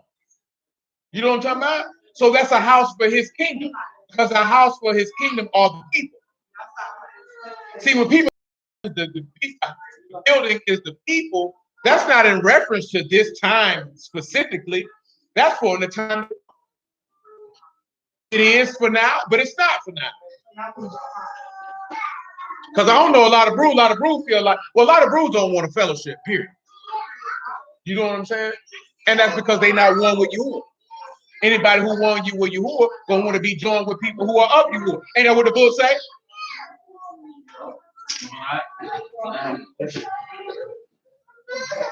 You said a lot of brews don't want fellowship. No. Okay, like fellowship is as far as like coming to a congregation. That's all contained in fellowship. Then you ain't fellowship because you just hanging out. When he tell you to faith, he say, I am companion of all those that fear you. Ain't that what it say? That's what it say in Psalms 119. I am a companion of all those that fear you. Number 2, You can't learn the word if you don't go hear it. You can't learn the word studying at the house. That's not in the text. That's nigga talk. You know what I'm saying? That's nigga with a Bible talk. The Holy Spirit, my teacher. Well, nigga, how did you get it? Because you can only get it by hearing, and you can only hear by the word, and you can hear that somebody preaching to you. So how did you get it? See, that's lack of understanding talk. That's somebody who doesn't want to be subject to order, rule, and authority talk. Because everybody has someone that they have to submit to. And niggas don't want to do that because your daddy was a no good nigga. So you hate men, so you don't want to listen to another man. That's what it really boils down to. You got displaced anger with your daddy. It's not the fact that they don't want to listen. It's the fact that congregation. No. Niggas don't want to live. When you strip all that other stuff, see, that's no, they ain't got nothing to do with all that. And I don't want to hear all that. Keep that to yourself. At the end of the day, niggas got displaced anger with their daddy. And they project that on every man that they come to. Because even when you say these congregations ain't worth nothing, them niggas was in them congregations fucking. Sizing niggas, whether you disagree with what the man was teaching or not, the book tell you there's a way to approach that man and talk to that man. But you feel like you can talk to a man any kind of way because you don't respect order and authority, because you're mad with your daddy because he didn't wipe your knee when you fell off your bicycle. Because he wasn't there to teach you how to shake your penis when you were learning how to use the toilet. Because he didn't buy you no school clothes. Because he told you he was coming and the nigga didn't come. And you're mad with your daddy to this day. Nigga, suck it up and be a man. That's what it boiled down to. And I tell and one of these niggas that to their face. You're mad with your daddy. That's your problem. You ain't never had a man discipline you. You never had a man teach you. You never had a man guide you. Most of these niggas used to a woman guiding. That's why they respond emotionally when somebody say something to them they don't like. You know what I'm saying? Because a woman's discipline is different from a man's discipline. See, your mama gonna scream and yell, or this, that, there, and the third. See, your daddy coming first, straight for your scalp. No feelings involved. That offends niggas when you've been done that by a woman all your life. So you feel like a nigga sizing you, when that's just how men operate. I've been disciplined by a man till I was 10 years old. So to receive correction or discipline from a man does not offend me. Because I know it's going to be different than how your mama do it. Most men don't do all that yet. Men gonna be harsh. Your mama's not usually harsh. Truth be told, you stop listening to your mama by the time you get 12, 13 years old anyway. You ain't really studying what she's talking about no more anyway as a man. Because you feel like I'm bigger than her, I'm stronger than her. You really ain't studying what she's talking about. You're not gonna disrespect her. You're not gonna put your hands on her. But she don't hit you that hard no more. But if your daddy were around, nigga, they gonna try pops. Or a nigga felt like they could try pops and they knuckled up and pops put them down. My cousin tell you about it, he did it. He tried his daddy, he tried my Uncle Greg. Uncle Greg put the knuckles on him too. He submit to the authority of another man. That's why the mass majority of dudes don't want to be a part of one. Or they want to be the head of one because they want that authority. That's why Peter said, don't be lords over the Lord's heritage, but an example. That's why the book tell you, do not rebuke an elder, but entreat him as a father. Don't step to no man in no congregation. You step to him like a nigga in the street. You step to him like you step to your dad. But since you ain't had no daddy to step to, you don't know how to step to a man with respect if there's something that he's doing wrong or you disagree with. You don't know how to do it. You feel like you can step to him like a nigga in the street. What about when the elders sit up there talking about they gonna Well, then you extricate yourself from the situation because you didn't have a man to teach you nothing. You feel like you got to get up and show the asinine thinking in your head, your immaturity and female leanings. Because now you want to argue and go back and forth with another man versus this nigga can't be of God because this nigga just told me he gonna beat me up. So I'm not gonna come here no more. That's a you problem, son. Continuing on. And I done told you this before. Verse 13. He said, now I send a cunning man and do with understanding of Haram, my father, the son of a workman, the daughters of Dan. His father was a man of Tyre, skillful in working gold, silver, brass, iron, stone, timber, purple, blue, fine linen, and crimson. Also to grave any manner of graving, and to find out every device which ye shall put to him with your cunning men, and with the cunning men of my Lord David your father. Now therefore the wheat, the barley, the oil, the wine, my Lord spoken of, let him send unto his servants. And we will cut the wood out of Lebanon, as much as you shall need, and we will bring it to you by floats, by sea, to Joppa. You shall carry it up to Jerusalem. Solomon numbered the strangers that were in the land of Yasharal, after numbering wherewith they was in the mountains, and 3,600 overseers to set the people to work. Yahushua did all of these things. What does he tell you in Galatians chapter 6? That you ought to do what? Bear one another's burdens and what? Fulfill the Torah of Mashiach. Mashiach also set people to be hewers in mountains, or the breaking down of rocks, if you would, but also set people to be overseers over the people to do the work. You can read that in Acts 20, right? Where he said he set men to be overseers of the congregation. See, the mentality that we have now, those people didn't have that back then in the congregation. See, that's what got Korah in trouble. I'm just as great as you. I can lead too. That's why Miriam got turned leprous. Because you feel like, I want to do what I want to do. I don't want to submit to authority. That's a dangerous way of thinking. Ezekiel 2 Chronicles 34. I'm saying Ezekiel 46, so I didn't get that before we leave. Fatty man, put it in the trash can, man. 2 Chronicles 34. This is really what I needed more than anything. Pick it up at verse 5. Yeah, man, that come down to it. I see that junk all the time. You know, when I was incarcerated, bro, I used to see black men give more credence to the female COs than the male ones.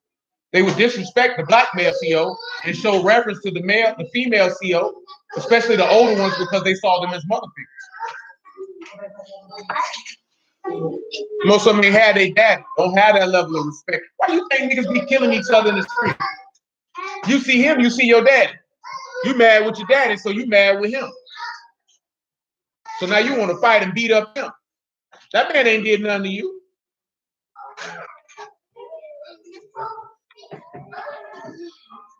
See, if we have more stable households, these type of issues would not exist. You wouldn't have that. If you look at other cultures, don't you see that? Like, well, you go look at Chinese culture, the people have high respect for their fathers. They have high respect for their fathers because their fathers are there. And they set that standard. When you look at Middle Eastern cultures, they have high respect for their fathers. Their fathers is there. European is not so much because of matriarchal culture. So it's more leaning to the mother than it is to the father. But when you look at any cultures where the fathers is given the due respect, Indian cultures, I ain't talking about Native Americans. I'm talking about East Indian. I mean, all that, because the man is still there. So the sons respond differently to man. See, we're not talking about woman to man to woman. I'm talking about man to man. The woman is excluded. When you look at man-to-man interaction in other cultures, it's different because the fathers were there. So their responding to masculine authority is different than black people. Because the man is not there. I told you this, if you want to destroy a people, you remove the man. And you give woman power, authority, status, and money. And if you want to destroy a culture, that's what you have to do. Empower the woman. That's all you have to do. And you'll watch it go straight down the toilet bowl. You know what I'm saying? Straight up and down though. If you want to destroy our culture, empower the woman. Because of the domino effect that it will have. That's why I said when the brother had posted that a week or so ago, that there is no family without a man. You can't have a family without a man. That is an incomplete family. Because the woman cannot lead. And truth be told, she don't want to lead. She don't want that responsibility. She don't want that burden. It really shows you how African itself is. That's how all the civilization. Yeah, that's Egypt. Yeah, that's how all the major civilizations. Is that why every time they want to destroy the civilization, they kill all the males and all? Because we already talked, the man is a threat. The woman is not a threat. Who is a woman a threat to? And they kill the males. Yes, because the woman is not a threat. What civilization has a woman ever created that overpowered and took over another? He's not a threat. Just like he said that every civilization failed because they worship the mother god. because they elevated the feminine principle over the masculine. That's how you destroy a culture. Straight English, thriving civilization. They start worshiping the mother goddess, And they fail. Is that why? That's why Pharaoh was trying to kill every male child. I mean, because he knows that. They tell you when they come up with the women to kill every woman who done laid with a man, because that woman is worthless. They're not gonna bring back no woman who been around here been touched. Man, y'all already, you already know that in ancient times a virgin was of high value. If a woman wasn't a virgin, she was worthless. That's how they looked at it in antiquity. If she wasn't a virgin, she was considered to be worthless. And if war broke out, they would kill you. Because we're not going to bring your horse behind back here. We go to the sea. See, I ain't never been one of them. I heard Charlamagne say he got something paranoid. I ain't never been scared of the police a day in my life. I ain't never been pulled over by the police. I wonder if he gonna shoot me. I wonder if he gonna beat me. All I know is if this cracker get fucked, he gonna remember me. I know that. Then you sure you plead guilty. You know you. Yeah. Somebody they got an award or something. You good at dead. You ain't got no man. What you gonna do? What you gonna do? That's why I like this here, boy. You can say what you want to say. Boy, that cracker ran up on that young man for that nigga put his hands on that. Pop, pop. He hit him with that shotgun. He still hit him. Pop, pop. They say he seen the hole in him. He seen something. Niggas run up on you with a shotgun. You ain't got no fear. Nigga, I mean, he had no fear. That boy was just talking. That nigga jumped out on him. He wasn't scared. He gonna kill me. He gonna light his head. He gonna earn it. You can tell by his response if you watch that video. He gonna earn it. He ain't finna get me on the house. I ain't finna be on my knees. I ain't doing all that getting on my knees. And I wish the police get on your knees. As you tell, I don't suck penis. You ain't getting on my knees, nigga. I'm a man. You know what I'm talking about? If you want to arrest me, nigga, I turn around and put my hand behind my back. I ain't getting on my knees, cuz. I done told police I'm not getting on my knees, yo. Nigga, you must be stupid. Get on my knees, nigga. That's a sign of weakness. Getting on my knees, bro. What I look like? I'm a man. I'm gonna die standing up, not dying on my knees, cuz. So you gonna have to do what you gotta do. Period. Can't be no man living on your knees, begging all the time.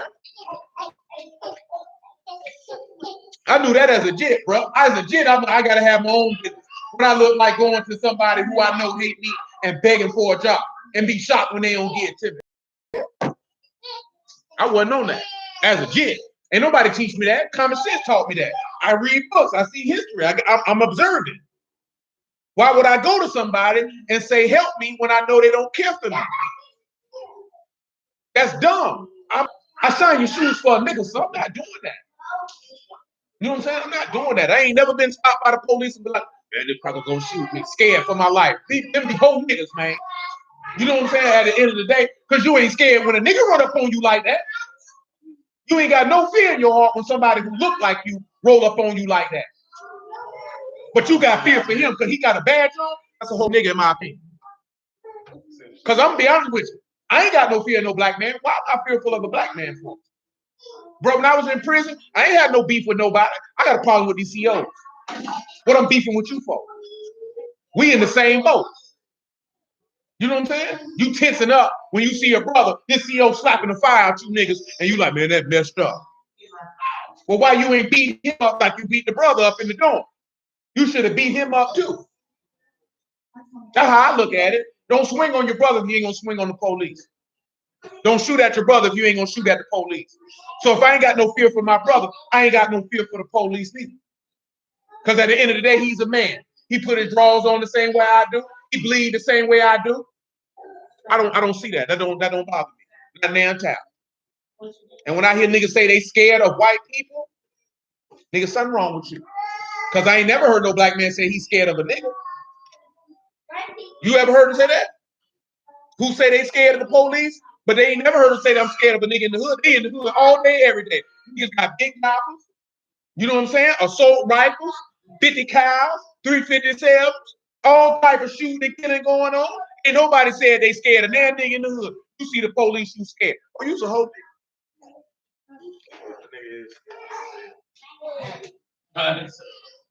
You did say that. We did say you. No, I said I won't move. You never said nothing about it. You said it. No. You see when that man got robbed for that beer? He said, well, I got to get around here. 2 Chronicles 34 and 4. They gonna take him to Popeyes. That nigga say he went to Popeyes, them people say, what's going on, son? You usually get an 8-piece fried hog. Oh, you got some mashed potatoes. That's how you know you go up there a lot. I've been messing with, because when I walk on the photo, they already know what it is. Grilled chicken salad, right? Or grilled chicken salad. They already know. That just means you go there a lot. That's all that means. No, I'm dead serious. Nigga, I walk up to that Bono's on Merrill, and certain people, they already know what it is. They already know what it is. 2 Chronicles 34 and 4. And they break down the altars of Balaam in his presence, the images that were on high above them. He cut down groves, carved images, molten images. He break in pieces and made dust of them and stowed it upon the graves of them and sacrificed unto him. Look what he did. Not only did he break it down, he burned it up and threw it on the graves of the people who sacrificed to it. Because that's what you worth, nigga. Ain't that what he told you in Psalms? That anybody who worship an idol is like unto the idol? You're dumb. You can't talk, you can't see, ain't no life in you. Like I told you, people like to serve the idol because they don't want to be, because see, when you serve an idol, you really your own God and your own ruler, because you can serve all however you want to. See, Paul say, do what you want. That's what this world teach you. Do what you want. And they put it subtly. A lot of y'all love Michael Jackson off the wall. He was telling you, Crowley is. That nigga say, do what you want to do. It ain't no rules. It's up to you. That's straight of Lester Crowley. That's bad. That nigga, that's sick, man. That's why he told you to get off the wall. That's a full spell. YOLO, straight black magic. You only live once. Do what you want. Huh? And you got niggas out here doing stupid stuff, and what they yelling? YOLO. Hey, dummy. Hello. Meaning you finna say hello to hell, nigga. That's where you going. It's like 19, 21 years old. Hello. Nigga talking about they off the wall. He telling you to get off the wall. I just hear, and guess what I heard a dude say, Ari Spears, say Michael Jackson had a house full of porn in there beating me. He said he ain't had no gay porn. He said I was confident he ain't touched them kids. Screw that, he ain't had no gay porn. This nigga had a room full of porn. Do you know how sick of a I understand a room full of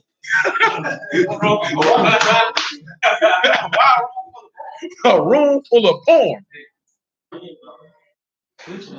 He had a Lester Crowley on one of his album covers. Nice. He blended them in there real nice. What's another song they tell you do what you want to do?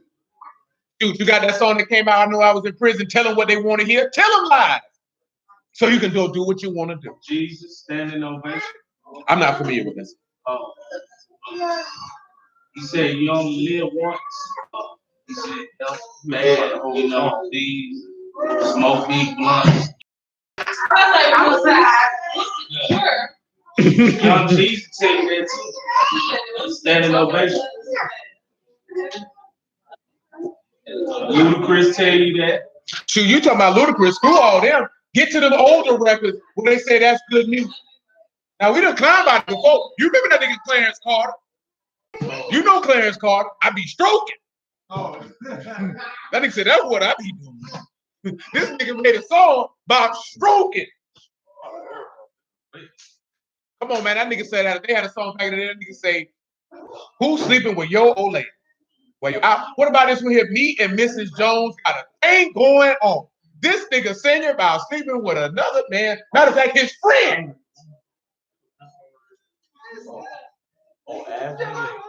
As we lay. Teaching the young girl to be hoes early. Oh, she said loud cry. Betty Wright was telling you too, telling about her first time. You wasn't married, huh?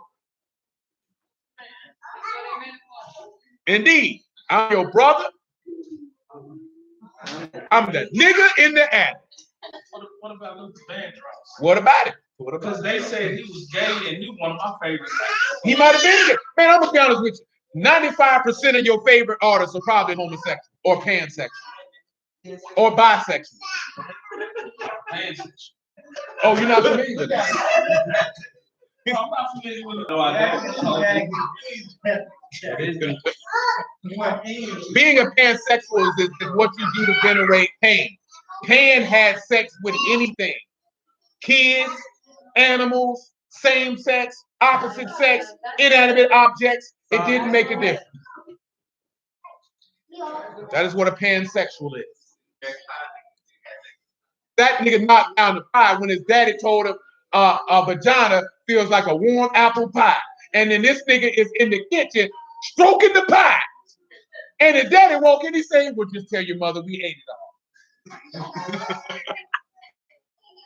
I say, well, praise the Lord that threw the pie away.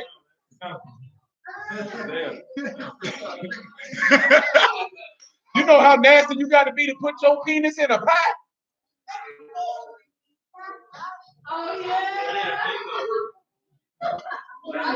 Oh, he said something. What's in Disney Frozen? Because all the little girls in here love Frozen. What little mother say? She didn't. I know she's a witch, but it's okay. No, it's not okay. She a bald-headed witch, burn that hoe at the stake. That's what I say. Screw Frozen. Nigga, don't you know Disney programming is the biggest source of pedophilia in the world? They training your kids to be a hoe. That whole little song she said on the whole spell. Whole spell. Let it go. Not let it go. I don't care what you gonna say. I'm gonna do what I want to do. Oh no, that's Crowleyism. You supposed to take that junk and stop the DVD. Delete it off the Disney Channel. Listen, that's a whole spell to teach your daughter to be. You're not the boss of me. Now you beating her up. You don't know why you got a ball in the forehead. Because she's been listening to Frozen. Next thing you know, you coming out, your daughter giving fellatio. You got to kill her and him. I ain't got no daughter no more. I got to kill her. Start all over again. You know, they still do that in the Middle East. In certain countries in the Middle East, if they catch their daughter around there having sex, they kill her. You know, dishonor the family. See, that's what our law say to do. But see, that's the difference is you told that you giving your vagina away is dishonoring your father because you thinking it's my vagina. But it's my family name you carrying, you slut.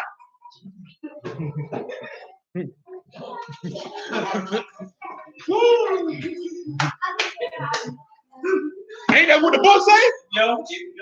It say kill her because she done played the whore up. You thought they was gonna walk up to her. It's okay that you have defiled yourself with your promiscuity. You say don't have no son of mine. You's a body man, you punk faggot you. You sit there and tell him it's all right, son, that you let this boy run up your back. Kill this faggot nigga. Huh? That's hate speech?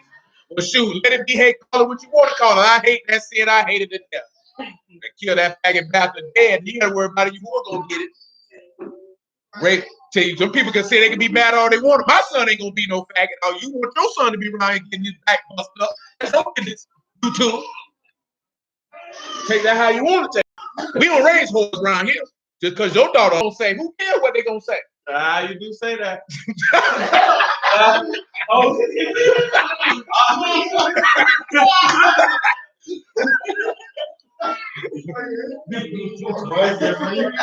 Hey, let your cap out.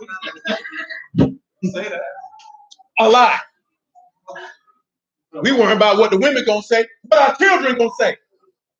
But we failing them. What they gonna say? See, you don't look at it like that.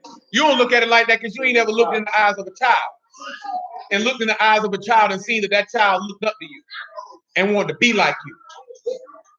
You know what I'm saying? See, that's a different type of thing when you look at a child and you see this child emulating what you're doing. And that means you'll take more responsibility for what you do and what you teach them and what you show them. You know what I'm saying? It's different.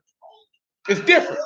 If you ain't never looked at a child and seen that glow in that child's eyes when that child see you, if you ain't never had a child look you in your face and tell you, I want to be like you when I grow up, that junk can change your whole outlook of how you conduct yourself.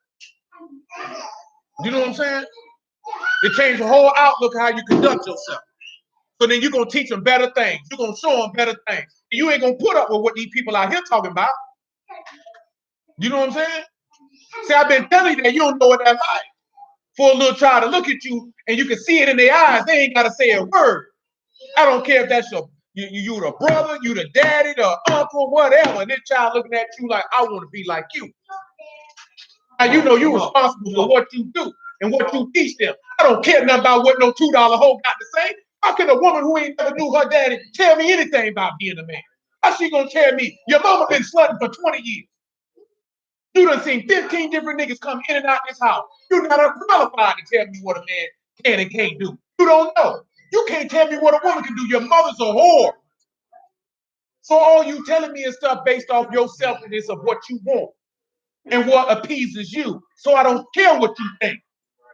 You know what I'm talking about? Now, if you come from a functional household, your opinion, it has more weight, more validity. You're speaking from a place of, I seen proper function. I can speak on what a woman should do. I can speak on how a man operates. I seen one. Man, these hoes been out here bobbing for apples for 15 years. They've been wiping the milk off your face before you open your mouth and talk to me. That's what you worrying about, because you worrying about if they gonna unfriend you and call you a misogynist. Nobody don't care. Shoot, she need to close her legs and shut her mouth and learn something. 34 and 7, man. That's the worst part is, you know what makes me up on anything? The word. See, there's a difference. I don't care what a hoe got to say. I care what a woman has to say. We listen to women. We don't listen to hoes. See, Snoop told you that a long time ago, and people misconstrued that. No, we don't love hoes. Yahuwah don't love hoes. We love women. There's a difference. A woman does not gallivant and conduct herself like a whore. So therefore, her opinions, her understanding, her knowledge, her counsel is going to have more weight because she's a woman who is dignified. She carries herself with respect and honor. She has wisdom. She has understanding. She has virtue. She's chaste. So when she has something to say, we're going to listen. We don't listen to hoes. But what a hoe gonna tell you about what she wants, about what her makeup you should do? On the altars, the groves, and beat the graven images into powder and cut down all the idols throughout all the land of Yasharal. He returned to Jerusalem. Now in the 18th year of his reign, when he purged the land in his house, he left sent Shaphan and the son of Azaliah, Messiah, the governor of the city, Joah, the son of Joahaz, the recorder, to repair the house of Elohim. So I had son of Nehemiah 3, and we ain't gonna get to it today. But like I said, though, we working a way to get back to Zadok and get back to Ezekiel. Praise you. That's what we're doing. Let me see if we got the same word for repair in 2 Chronicles that it has in Nehemiah. You did. You did. You did. You did.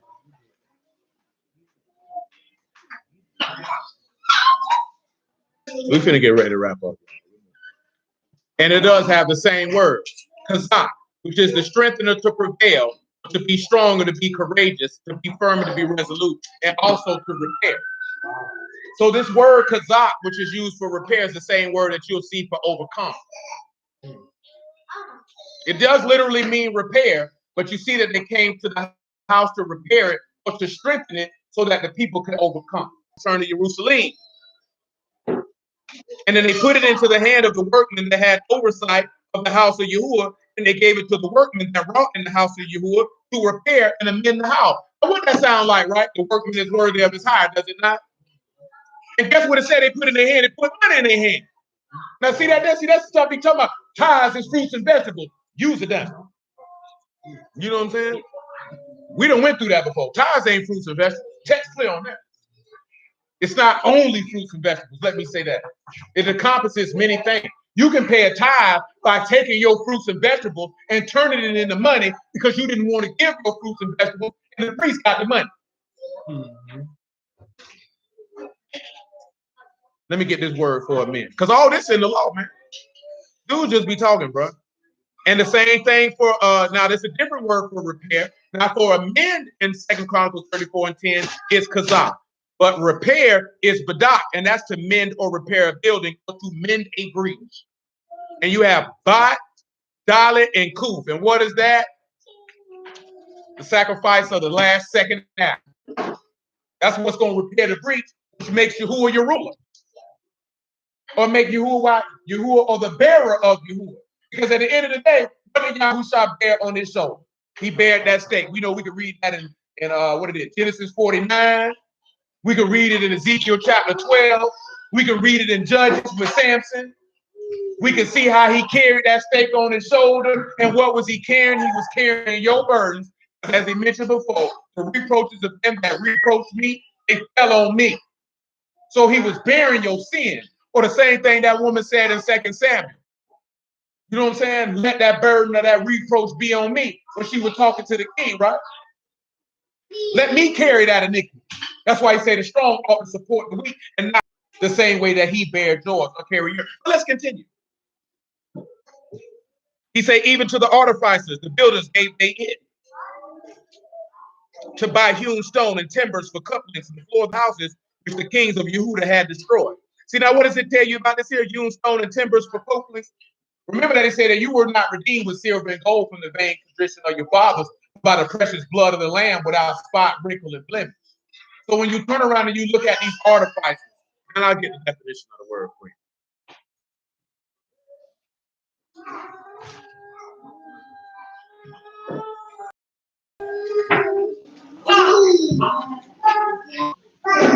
The word is karash, and that is a graver, a craftsman. And you know that you are the workmanship in Mashiach according to Ephesians. And let's get this timber for couplings, or couplings, if you will. And that's a binder, a clamp, or a joint. Mekabura. So if you know if it's a binder, what is that to do? That's to join together. So they round here and they bought things to be able to join the body together or join the house together. Because remember, you lively stones built on one another. That's what we were talking about with the Leviathan writing the scales, right? You join one to another. That's why I tell you, it doesn't matter what congregation a person is in. It doesn't matter what city they live in. It doesn't matter what state or country they dwell in. They're in the body of Mashiach and you join to them. See, we have this mentality, and that comes from how we raised, that you feel disconnected from people that you don't fellowship with or people that you don't know, instead of understanding that you have a common bond. And that bond is the Son. You know anybody in this room if it wasn't for Yahushua. For the most part, some of you would, but for the most part, nobody, the people you run across, people, you're not running across these people but for one reason and one reason alone. And it's because of the Lord. So you have to understand that.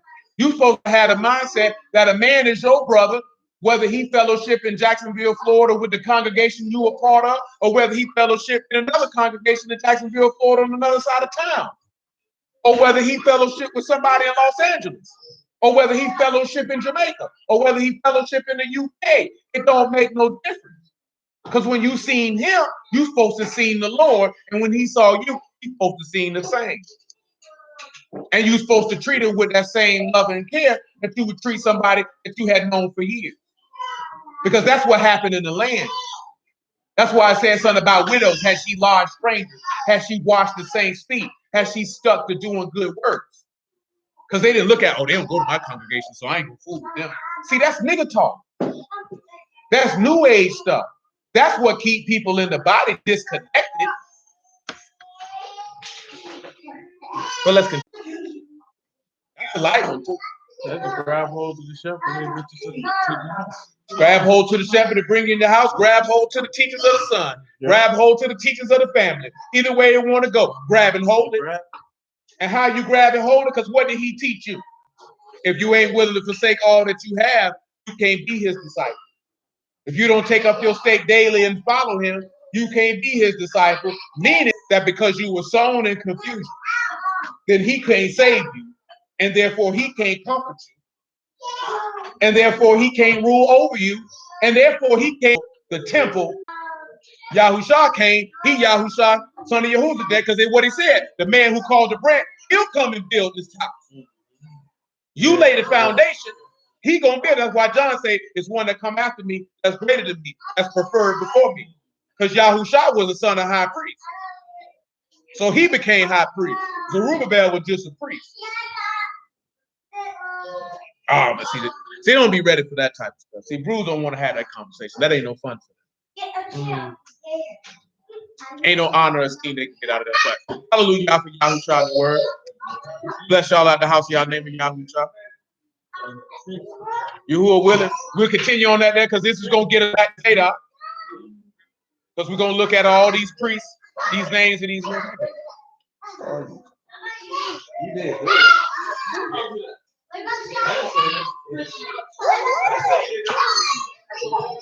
I didn't say you did good. Hey.